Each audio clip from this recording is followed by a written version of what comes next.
I think first of all, your scheduling, what's the mindset? I know this year's a little bit different because of COVID and stuff like that, but you've historically obviously scheduled very tough games. And even tonight, you would have, in a normal year, been on the road at Creighton, who's a top 10 team. What's the mindset behind scheduling these tough non-conference games early on? And how much of that did you pick up from your time at maybe Duke in terms of the tough teams you guys were playing in the non-conference? Thanks, Saul. Good morning, everybody. Just with regards to scheduling, we're actually going to announce our non-conference schedule today. So that should be released at some point later. So be on the lookout for that. But yeah, it's been our philosophy. We want to try and seek out high-profile games, opportunities for our players to measure ourselves against some of the better teams in the country. And we've done that just about every year I've been here. And this year, we had some cancellations, and so we had to shuffle things around a bit. It's not an ideal situation to right out of the gate play one of the best teams in the country that's bringing a core of their team back this year. And but it was our only route to getting the games like that on our schedule that we needed. So we're making our final preparations now to head out on Monday. Go Jordan Spurgeon, followed by Hode. Sweet. Thanks for taking the time to talk to us today. Really appreciate it. Over the last few days, we've talked with Josh and Marcus, and one player that's kind of come up as someone that might surprise people this year is Holland Woods. Can you speak on what you've seen out of Woods so far in practice? Yeah, I mean, Holland has been very solid and very reliable, very dependable, very low maintenance. Just a guy that, comes to practice every day, has great attitude, and then he just fits into what we do very well. He makes the right play. He's very unselfish. He's looking to pass the basketball. And when you have a number of guys that could put the ball in the basket, I think our players enjoy playing with a player that is really looking to make his teammates better.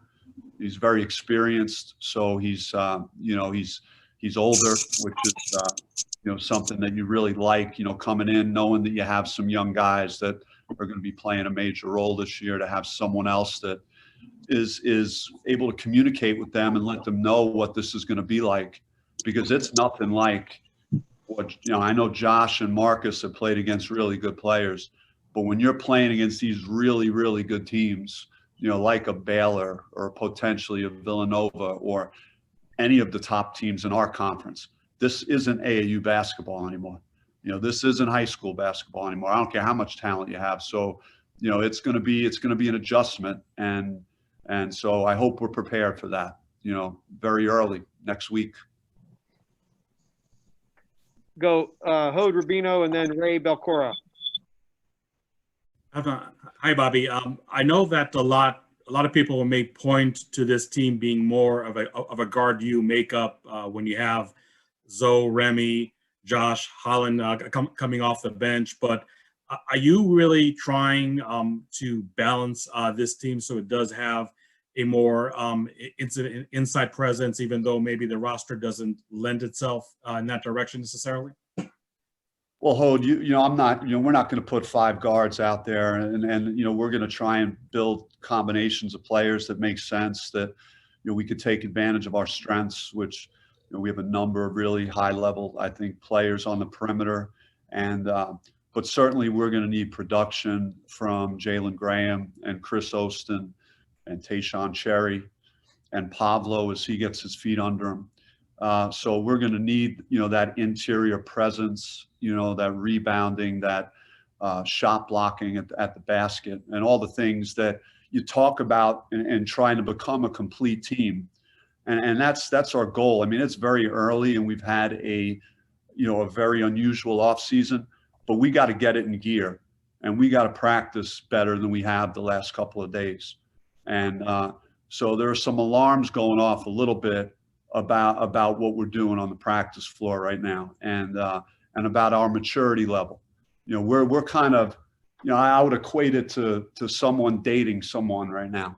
We're like, we like going to the movies and maybe getting a nice dinner, but are we ready to take it to the next level and like commit? Like, are we ready to commit to each other? Or are we willing to put the toilet seat down every time after, are you willing to, take the garbage out? Like, we got to, do some of the dirty work too. It's great when you have a lot of talent and a lot of expectations and a lot of guys with a lot of hype, but we got to do, a lot of the little things that you got to do in a relationship. And that's what we all are. We're a team. We're like a living, breathing relationship that needs work like every day.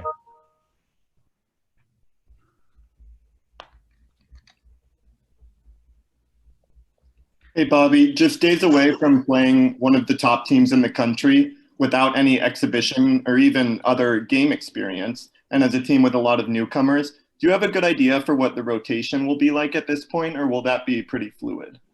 I think it's coming into focus for me, and again, it's everything has happened pretty rapidly, just with the minimal time, and then having guys out at different stages. But I think that's definitely coming into focus. We've done more, with the officials than I've done in the past, and we've had more intra-squad games. We'll have officials again today. This will be our last opportunity for that. So that this will be the fourth time that we would have done that to try and simulate, more of game experience for the guys, especially the new incoming guys that we have. Let's go Dave Borges and then Mike Caratanudo. Hey, Bob, I just had a couple of quick questions regarding your brother, Dan. Wondering if, first of all, did you consider at all playing a game with UConn coming out here this year, or is that something you would ever consider while he's there? And then the second question is, how do you think, if at all, Dan might be a different coach this season, just in terms of the fact he's got a little more of a talented roster, more expectations, maybe more leadership from his players? Do you sense kind of in year 3 of a rebuild, he'll be a little bit of a different coach than maybe he is in year 1 and year 2? Yeah, Dave, Dan and I, talk frequently, and we would avoid at any cost playing each other if possible, and have a really strong connection relationship. We would not want to see the other guy, feel a certain way about the outcome of a game. Now, if a game like that would take place in the NCAA tournament or potentially another turn. I think Atlantis, I think we're both in that next year. If it ever worked out, then we would do the best we could just to kind of get through the game and do the best we could for our team to win. But yeah, and I think Dan feels really good about his team based on our conversations.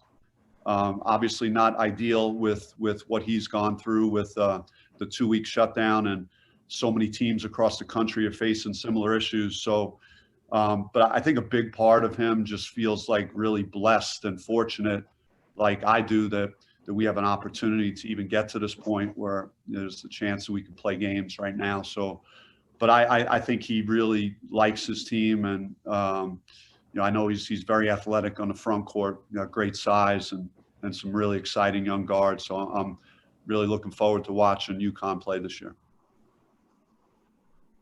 Mike Caratanudo, Kent Summers, Doug Holler. Hey, Coach, thanks for taking the time. You talk about rotation, too. I mean, last year it seemed like Jalen House came off the bench, and you mentioned it a lot. I mean, just his defensive intensity, especially once you got to conference play, too. I mean, just annoying a lot of the top, and I say that in a complimentary way, but annoying a lot of the top guards and playing that defense. I mean, is his spot kind of in the rotation? Do you have the same vision on that for him? Yeah, I mean, Holland being in the picture now has added another element to that. So but certainly Jalen, if he focuses on what we're asking from him and really embraces that role, then I think there's certainly a chance that he could make a difference and have a chance to make an impact on what we're doing this year. Kent Summers, Doug Holler, Chris Cartman. Yeah, Bobby, anytime a team's got a lot of talent, especially guys who can score, we all talk about, well, how's the coach going to keep everybody happy? But isn't the flip side of that true too? I mean, you've got options. They've got to please you to earn that right. Is that something you're kind of going through right now? Well, I think it's more, Kent, that like I'm not as concerned about the offensive end, and actually there have been some terrific examples the last couple of days of the ball popping, and all of those guys just giving up a potentially good shot for a better shot, and then even a better shot. So from that standpoint, I'm not concerned. I'm more of like who's going to do what Mickey Mitchell did for us last year? You know, who's diving out of bounds to keep a ball in play? Who's getting on the floor for a loose ball? Who's going to take a charge? Who is going to, you know, do all the dirty work, all the little things that go into winning? Is being here important enough to know everything that we're doing?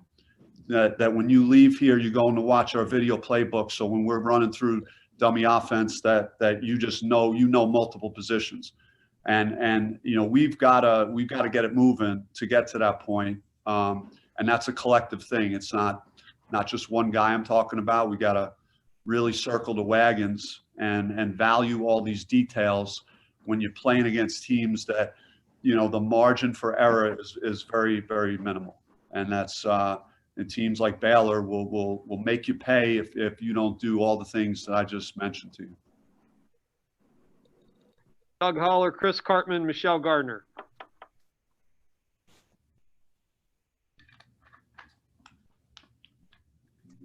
Bobby, based on what you've charted, practice, and in scrimmages, how are you guys shooting the ball from the perimeter compared to previous preseasons? Well, I think that could be, and I thought it would be better than it was last year. I really, I think Zoe coming on second half of the year, the way he was hitting from three, kind of gave you guys a glimpse of just, you know, what I thought he was capable of doing throughout the whole year. Now I think he'll be a guy that can make it. Holland has demonstrated that ability in practice to make shots, both off the dribble and catch and shoot situations. Tayshaun Cherry has shot it better the last 2 weeks. Feel pretty good about where he's at with that. And then Bagley is again a guy that repeatedly and consistently has made shots, you know, from a distance. So I think we have the capability of being a better, you know, 3-point shooting team than we were last year. Chris Cartman, Michelle Gardner, Collin Harmon. Bobby, earlier you mentioned Chris Ostin. Just curious your thoughts about how he's progressing, and then as part of that, what the interior post game sort of looks like on both ends behind Jalen Graham. I think Chris embodies exactly what I was referring to about dating and maybe the analogy that I might have missed. I mean, but he's blue collar, gritty, tough. You know, he's a guy that's getting on the floor for a loose ball. In one of our scrimmages, intra squads, he had 9 offensive rebounds. He's got a motor. He's low maintenance. Not a guy that I'm getting a call from the trainer, you know, 30 minutes before practice that he can't go. Like he's there every day. So, you know, he's earned, like coming in, I thought he had some limitations in our initial player development. Is he going to be a guy that, you know, I could play this year? But he's improved rapidly, and it's because he's in practice every day. He's working hard, and you know, he'll push Jalen Graham, you know, for minutes, and I think, you know, I have confidence that he's going to be a guy that, you know, that we could count on this year. Michelle, Collin, and then Carson Breber. Hey, Coach, was wondering about the availability of Kamani and Caleb, and even if Dazuba would figure into play this week. And also, the second part of the question, you referenced before that Luther Muhammad might redshirt, but now that it's kind of a free year, do you envision him being part of the plans this year? Yeah, I should have addressed this sooner with Luther. Luther, you know, had a surgery on his shoulder. So it was an issue he had at Ohio State last year. If you watch some of the film on him, he had one of those undergarments that kind of kept the shoulder in place. So we did a procedure with that, which was, you know, he's looking at, I would say, another 2 to 3 months recovery. And we thought that was the best thing just for his long term, for him to get completely healthy. and then to have an opportunity to get himself ready for next year. As far as Kamani, he was first time given the green light to do some live in the full court yesterday. So there's obviously going to be some rust with not having done that for 6 weeks, but he looked okay, and I think we'll continue to monitor him through the weekend and early next week, and we'll make a decision if he's going to be ready to play. I think Caleb is in a similar situation, just with the unfortunate nature of his injury and losing all that time. It was about the same time frame as Kamani, that he's just getting himself back integrated into what we're doing. So we'll see how he looks again through the weekend, but he is back in practice. Caleb is as well. How about Dazuba? Yeah, Pav is coming along. You know, I think it's, you know, again, he's going to need some time. I think just more work under his belt. What he's been put through has been, it's been an amazing journey to get here. So we're just thrilled that he's here and that, you know, he's getting these repetitions under his belt. He is healthy and he's a big body and he's strong. So I wouldn't have any reservations about playing him. I just want to make sure that, you know, he's got familiar enough with what we're doing. He's only had a fraction of what our practice. He's only been in a fraction of our practices up to this point. So just being careful with him, because he's got a really good future ahead of him, and just want to make sure he's ready when he hits the floor. Collin, Carson Breber, Paul Richardson. Hey, Bobby, good morning. In regards to the NCAA tournament potentially being played in a bubble, I mean, we've seen differing viewpoints from some big name coaches. Just curious, your thoughts on the potential for March Madness to be played in kind of a one city setting, and what the pros and cons might be once we get to tournament time. Yeah. I mean, there are a lot more intelligent people and smarter people than me that are sitting in rooms together talking about this stuff and figuring it out. And, you know, I have trust in that process. And again, I touched on it earlier, talking about my brother and our conversation and how lucky we both feel that our teams and our players are going to get an opportunity to play basketball next week. And I feel the same way about the NCAA tournament. You know, let's not, you know, it's fine to take a position on something, but the way the world has gone the last 8 months, let's just be happy we're doing it, period. So however we get to that point, let's just get there. Carson, Paul, Trevor Booth. Hey, Bobby, obviously you guys love to push and transition. Do you think that Marcus sort of adds another dimension to that as a bigger guy with the potential to grab and go and handle? And are you comfortable with him just taking it and going in those situations and not giving it off to Remy or Zoe or whoever else? Yeah, I think that Marcus is going to be great filling the lane. He's shown a great ability to rebound, better than I thought he'd rebound, which has been a plus.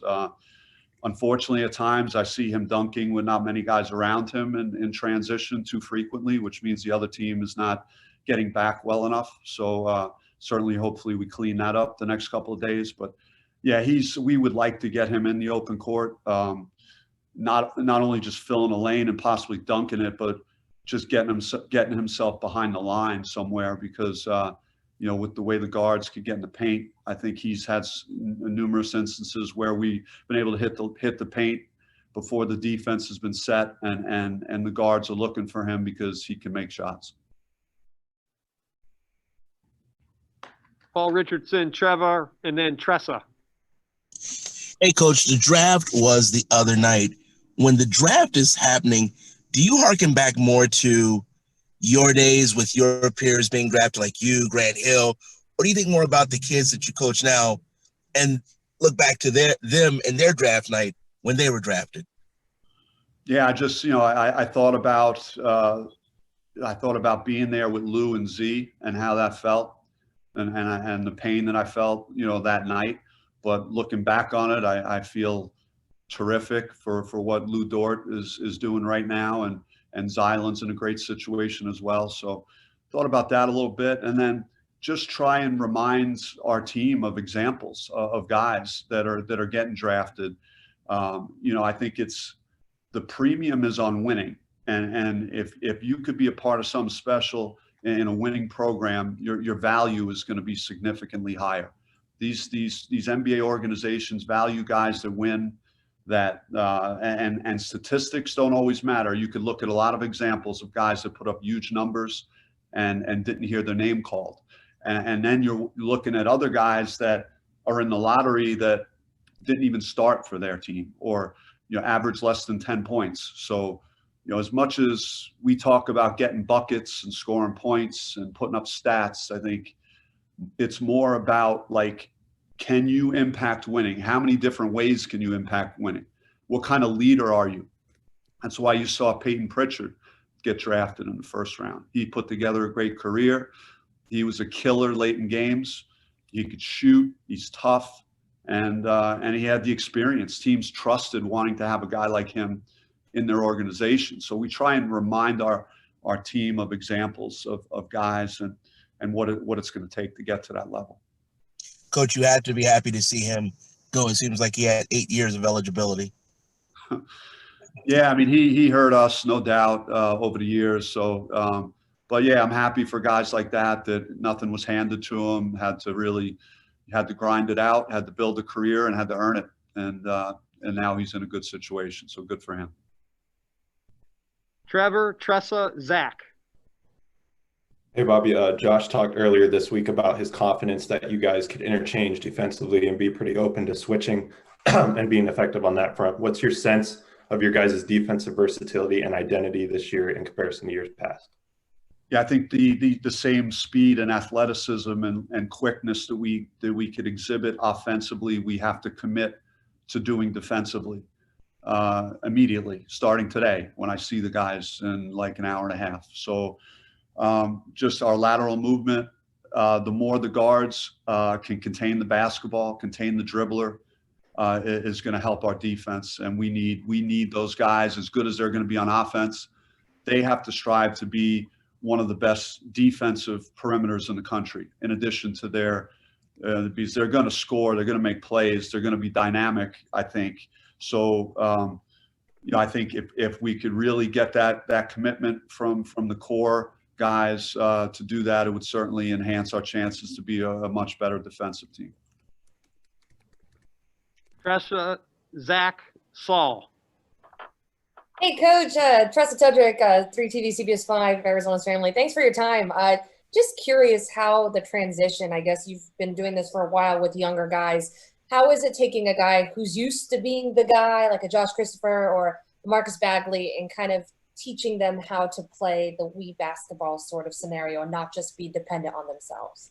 Yeah, I think the one plus with both Josh and Marcus is that they played with other really good players in AAU and all-star games and different events that throughout their high school career. So this isn't the first taste of playing with Remy or Zoe but I think it comes down to just respect, respecting each other, trusting each other. Trust is an important word for me this year. Trust the guy you're playing with, that if you make the next pass, that he's going to make the right play as well on offense. Trust that if I'm running back on defense 110%, that the guy to my left and my right is doing the same thing. Trust that if Chris Austin is blocking out, that 4 other guys are going to be blocking out with him to get the rebound. It's more than just how these guys are going to be able to share the ball and play together on offense. It's going to be a total buy-in and commitment to do all of the other things that may not always be valued by high school players or incoming players that are critical to winning at the highest level here in college. So we're trying to remind all the new guys why we've been successful the last couple of years, and we've done a lot of those things that I've just touched on, and we have to have complete buy-in to do those things this year. Zach, Saul, and then Hode. Hey, Coach. Appreciate your time this morning. Zach Keenan for Devil's Digest. Jared Butler, also a Naismith Award watch list guy. Can you tell us a little about some of the things you're looking for in that battle between the point guards that we're going to have against Baylor? Yeah, I mean, he's really good, and he's made a lot of big shots for them. He's a big guard, really gets downhill well. he's just one of many, though. You know, Davion Mitchell was a you know, one of the top defensive guards in the country. You know, really tough kid. On film, he was a standout for me. Vital, I mean, geez, I mean, he's 6'6", plays the 3 and the 4. You know, goes after the ball, rebounds the ball. Teague, you know, they have multiple, you know, weapons. You know, they have a grad transfer that sat out, averaged 15 a game at his prior destination. So it's going to be, you know, it's going to be a real challenge for our perimeter. And you know, defensively, to contain those guards, do the best job they can, and then we're facing right out of the gate, you know, what's projected to be possibly the best defensive perimeter in college basketball. So let's see if all the reps and all the work we're putting in is going to bear fruit, you know, in that game for us. And so it'll be a big challenge for our team. And then Baylor and us are kind of similar in the turnover differential piece. You know, if you look at their numbers from last year, they did a really good job of turning teams over, and were fairly low with their turnovers. So that's going to be an important thing for us, is taking care of the basketball and trying to use our speed to hopefully generate some turnovers. Saul, Doug Holler, Hode. You kind of answered that question about the scouting report, Coach, but I guess I'll defer to this. Last year, watching Baylor play against Arizona, and they had freshman backcourt, and running up against those dudes was just a different animal. How are you going to manage any potential, you know, missteps by Josh and Marcus when they face a team that's that physical and that strong and just that experienced overall? Well, we're not going to be perfect, especially early, and we have to be able to turn the page. You know, we can't be in our feelings at all. We miss a shot, we can't let it affect us. If we commit a turnover, make a mistake, you know, one thing, we can't compound mistakes against a team like that, and then allow that to carry into a stretch of the game where we're disjointed as a group. You know, we got to play together. We got to trust each other.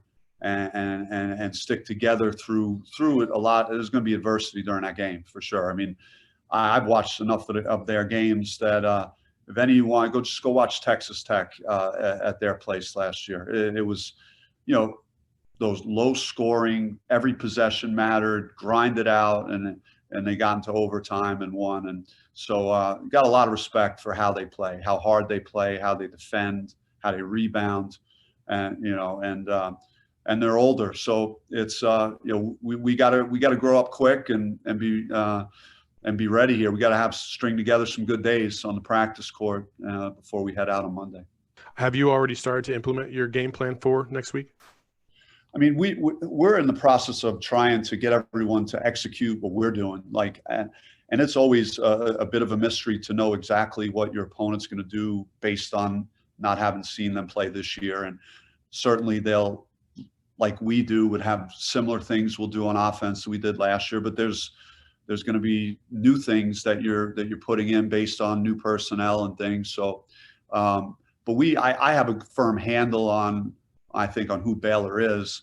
I'm more focused on us, getting us to play at our peak, and our assistants do an outstanding job, and there'll be plenty of film study and walkthroughs. We're going to have 2 days in Mohegan, where you know, we don't play until I think 9:30 on Wednesday, and we get in Monday night. So there's going to be a lot of time to watch film and prepare these guys. Doug Holler, Hode, Michelle. Bobby, who do you think has been your best practice player, not in terms of performance, but just somebody who shows up every day and you don't have to worry about their effort and just goes out and plays hard every day? I mean, I would say, based on just what we've gone through the last couple of weeks, I would say it's Holland Woods and it's Marcus Bagley. You know, those two guys seem to, you know, they're in practice virtually every day. They have good leadership qualities. They work hard. There's no drama. It's low maintenance, and they're getting better. So I like what they're doing. We have other guys I could talk about that I think are close to what those two are doing. But if you're asking me just to single someone out, I would probably go with those two right now. Hode, Michelle, Jordan Spurgeon. Bobby, when it comes to Tayshaun Cherry, have you seen him make the jump that you expected him to make now as an upperclassman?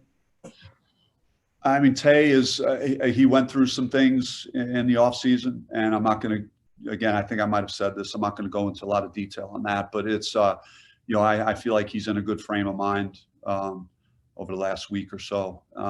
Saw some good glimpses of what he's doing on the court. I think I'm just curious to see, what he's going to do today in the next couple of days, before we get on the plane. But he's certainly, I know, a guy that everyone realizes is a very valuable player to us this year, and someone that we need to perform well. And so I'm optimistic that he could put together a couple of good days and be ready to go next week. Got time for a couple more, Michelle, and then Jordan. Coach, wanted to ask you about Alonzo Verge. Obviously, at the end of last year, his game was really taking off, and he was really playing off Remy well. I've got to think he's been building on that. What have you seen out of him in practice? And he's been really good. He didn't have a good day yesterday. Be up front on that. So I'm looking for a bounce back with him today. But he's gone out of his way more to be a leader, and that's why I was disappointed in him yesterday. But he really has gone out of his way to talk to the freshmen in huddles, being vocal. He's been our most vocal guy, I think, of all the returning players. And he had a lot of days where he was really good. His game is in fantastic shape right now, just his basketball game. I like what he's doing in terms of his leadership outside of yesterday. So hopefully we put yesterday behind us and we get back to who we've been and how he's been way more consistent than what he showed yesterday. Jordan Ham, Jordan Spurgeon, Carson, and then we'll wrap it up. Hey, Coach, thanks for doing this. Just wanted to kind of piggyback off of Tressa's question from earlier about kind of going from being the guy to being a team player, kind of working with those other kind of high-profile guys. What role do you think, patience and kind of that attitude helps Remy go from, sixth man of the year now to a preseason All-American?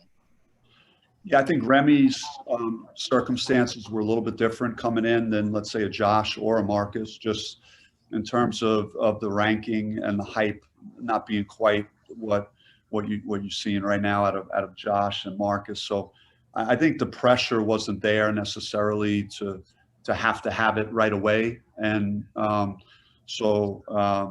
he was able to just fit into what we were doing. And he, like I said, he embraced his role. He was, sixth man of the year and had some monster games off the bench for us his freshman year. And so we're going to see how Josh's role evolves and how Marcus' role evolves.